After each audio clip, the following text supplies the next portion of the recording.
देखिए स्टूडेंट्स, आज मैं अपने YouTube चैनल पे एक नए चैप्टर की शुरुआत करता हूं और आज का जो हमारा चैप्टर रहेगा वो चैप्टर है क्लास 12th के लिए काफ़ी इम्पोर्टेंट है, एटम। बेसिक इसमें हम बात करेंगे एटम की।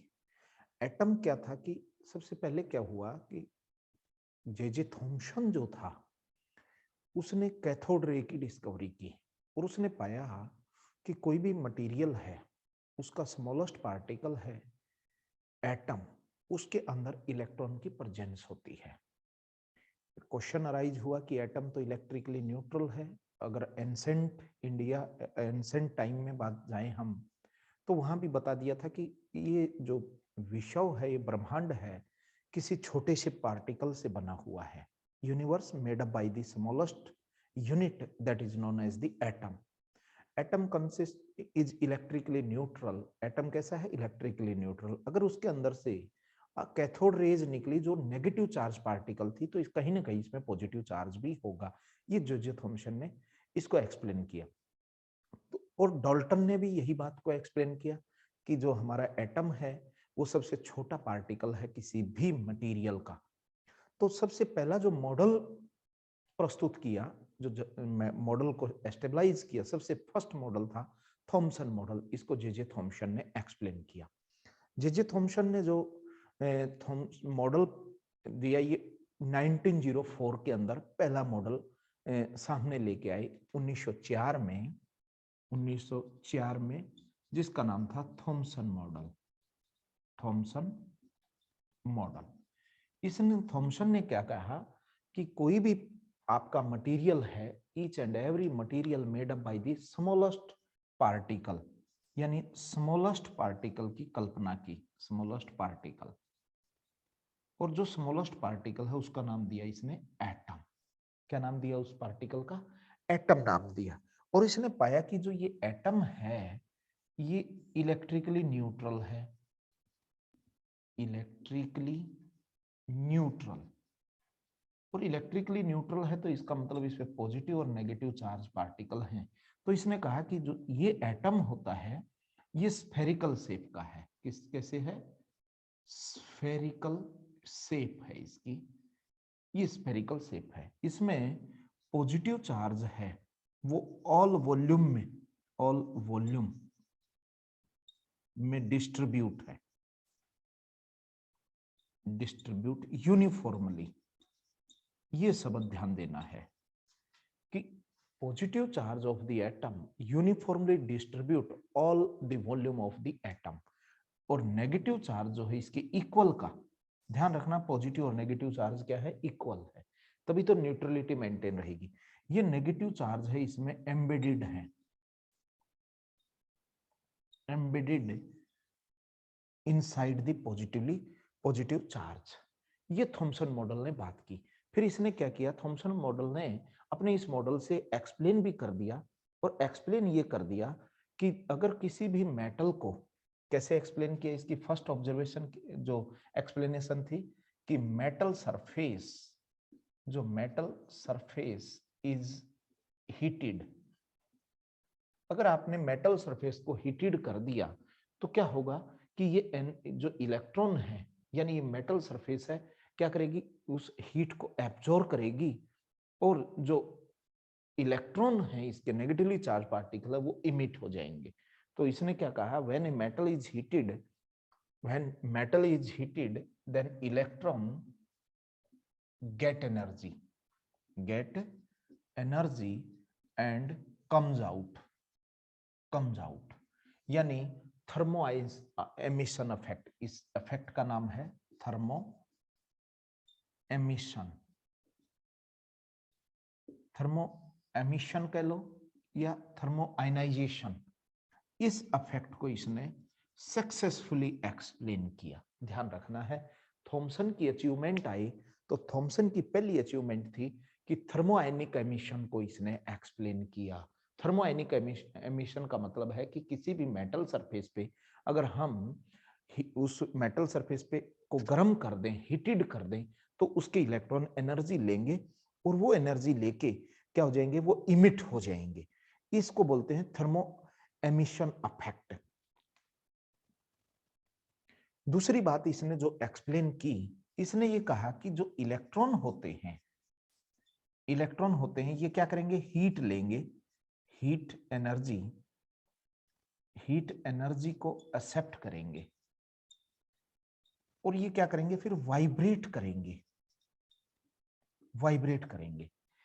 तो दूसरी इसने जो एक्सप्लेनेशन दी वो ये इसने कहा कि जो electron vibrate in an atom when they emit radiation of light, यानी ये इलेक्ट्रॉन है, हीट किया तो उससे क्या होगा, थर्मोआयनिक एमिशन, तो हीट एनर्जी ली इलेक्ट्रॉन ने, वो क्या करेंगे, वाइब्रेट करेंगे ड्यू टू थर्मल एनर्जी, और वाइब्रेट करेंगे तो क्या करेंगे, रेडिएशन छोड़ेंगे, रेडिएशन इमिट करेंगे। ये दो बातें इसने एक्सप्लेन की, इसी को हम प्लम पडिंग मॉडल भी बोलते हैं। प्लम पडिंग मॉडल का मतलब है कि इसने ये कहा था कि जो नेगेटिव चार्ज इलेक्ट्रॉन ये थ्रो आउट द एटम के अंदर एम्बेडेड किए गए हैं। कैसे एम्बेडेड किए हैं, जैसे सीड्स इन वाटरमेलन, जिस प्रकार वाटरमेलन के अंदर सीड्स होते हैं, उसके बीज होते हैं, वैसे ही न्यूट्रॉन उस पूरे वॉल्यूम के अंदर, यानी क्यों पूरे वॉल्यूम में, क्यों, क्योंकि पूरे के पूरे वॉल्यूम में पॉजिटिवली चार्ज है, वो यूनिफॉर्मली डिस्ट्रीब्यूट है उसके अंदर, ये इसलिए प्लम पुडिंग मॉडल भी बोलते हैं इसको, प्लम पुडिंग मॉडल भी इसी का नाम है। तो ध्यान रख लेना, इतनी सी बात इसने बात की थी, लेकिन इसकी कमियां भी रही होंगी कुछ ना कुछ। इसकी कमियां क्या रही, एक तो पहली इसकी जो ड्रॉबैक थी, मैं यहाँ कमी लिख देता हूं इसकी, ड्रॉबैक, एक तो ये स्पेक्ट्रम को एक्सप्लेन नहीं कर पाया, पहली चीज है ये स्पेक्ट्रम को एक्सप्लेन करने में फेल हुआ। और दूसरी बात ये अल्फा जो स्कैटरिंग मॉडल था जो रदरफोर्ड का, उसकी भी एक्सप्लेनेशन नहीं कर पाया। दो मेजर इसकी ड्रॉबैक है। फर्स्ट है कि line spectrum of the atom never be explained by the Thompson model, and second is alpha scattering model given by the Rutherford do not explain by the Thompson model. ये इसकी basically दो drawback थी। ऐसा नहीं कहेंगे कि इस Thompson model का कोई यूज नहीं रहा होगा, या वैसे ही इसको हम पढ़ रहे हैं।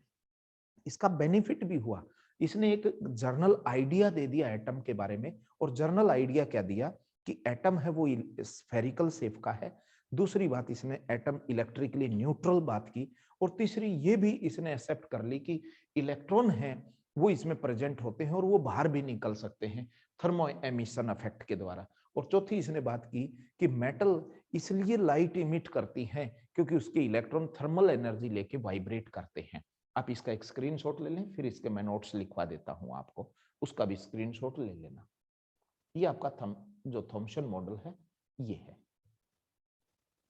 प्रॉपर नोट्स बनाने के लिए आप थॉमसन मॉडल का ये स्क्रीनशॉट ले लें। मैं इसको एक बार समझा देता हूं। इसकी एक्सप्लेनेशन मैंने कर दी है आपको कि किस तरीके से हम थॉमसन मॉडल को पढ़ सकते हैं। थॉमसन मॉडल ऑफ एटम ने क्या कहा कि every atom consist of positively charged sphere of radius of the order of 10 raise to power -10 metre. यानी कितना साइज की बात की इसने, एटम के साइज की बात की, वो 10 रेज टू पावर -10 मीटर था। In which entire mass and positive charge, दोनों बात ध्यान रखनी है। इंटायर मास यानी उस एटम का टोटल मास की बात करता है, और दूसरी बात करता है कि उसका positive charge of the atom are uniformly distributed and electron are embedded in it. यानी ये कहता है उस एटम में पॉजिटिव चार्ज और उसका मास यूनिफॉर्मली डिस्ट्रीब्यूट है, पूरे वॉल्यूम में फैला हुआ है, और इलेक्ट्रॉन उसमें एम्बेडेड किए गए हैं। सो इस कारण इसको क्या कहते हैं, एज लाइक इन वाटरमेलन।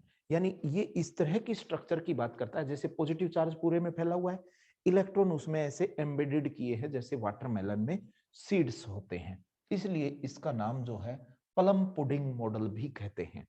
अब इस जो हमारा ये मॉडल है थॉमसन मॉडल, इसके बेनिफिट क्या है, यानी इसने किस चीज को एक्सप्लेन किया।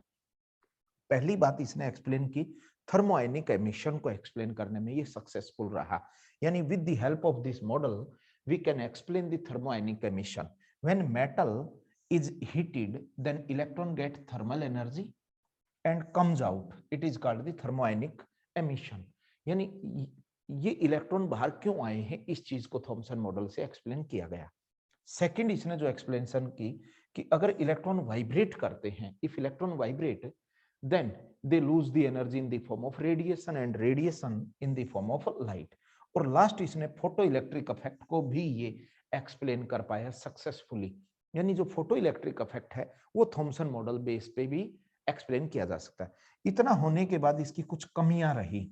ड्रॉबैक कौन कौन सी थी इसकी? पहली ड्रॉबैक थी कि it could not explain the origin of spectral series line in of the hydrogen atom. यानी हाइड्रोजन एटम का जो लाइन स्पेक्ट्रा है ये उसको एक्सप्लेन नहीं कर पाया। जो उसमें स्पेक्ट्रल सीरीज मिली, हम आगे पढ़ेंगे उनको Lyman series, Balmer series, Brackett, Pfund और पाश्चन सीरीज के रूप में। तो उन सीरीज को ये एक्सप्लेन करने में फेल हुआ। क्यों क्यों उसका कारण हम आगे बताएंगे कि ये इस बात को नहीं बता पाया क्योंकि इसने कहा कि जो इलेक्ट्रॉन है कि वो तो एक कॉन्टिन्यू फिनोमिना में ही है, या वाइब्रेशन हो रहा है वो कंटिन्यू हो रहा है। लेकिन यहाँ पर जब हम इसका एग्जैक्ट देखते हैं तो ये कॉन्टिन्यूस स्पेक्ट्रम को एक्सप्लेन करता, लेकिन यहाँ पर लाइन स्पेक्ट्रा मिला, तो ये इसमें फेल हुआ। और दूसरी इसकी जो फेलियर थी वो दूसरी फेलियर थी कि जो अल्फा स्कैटरिंग एक्सपेरिमेंट था हमारा, अल्फा पार्टिकल की बम्बार्डमेंट की, इससे अगला टॉपिक हमारा रदरफोर्ड मॉडल, उसके अल्फा स्कैटरिंग एक्सपेरिमेंट को भी ये समझाने में फेल रहा कि जो अल्फा स्कैटरिंग पार्टिकल थे उस मेटल फॉयल के ऊपर जब हमने अल्फा पार्टिकल की बम्बार्डमेंट की तो वो अल्फा पार्टिकल हैं लार्ज एंगल पे स्कैटर्ड हुए थे। और लार्ज एंगल पे स्कैटर्ड हुए हैं तो इसका मतलब alpha particle heavily positive charge होने के कारण कहीं ना कहीं उसका पॉजिटिव चार्ज पूरे वॉल्यूम के अंदर नहीं डिस्ट्रीब्यूट होके किसी एक पॉइंट पे फोकस होना चाहिए था, ऐसा इशारा उसका था। लेकिन इसने पहले ही ये बात कर दी थी कि पॉजिटिव चार्ज तो पूरे एटम में फैला हुआ है, इसलिए ये लार्ज स्कैटरिंग एंगल को भी एक्सप्लेन करने में फेल रहा। आप इसका स्क्रीनशॉट लेके इसका नोट्स बना सकते हैं, साफ सुथरे नोट्स बना सकते हैं। Thank you.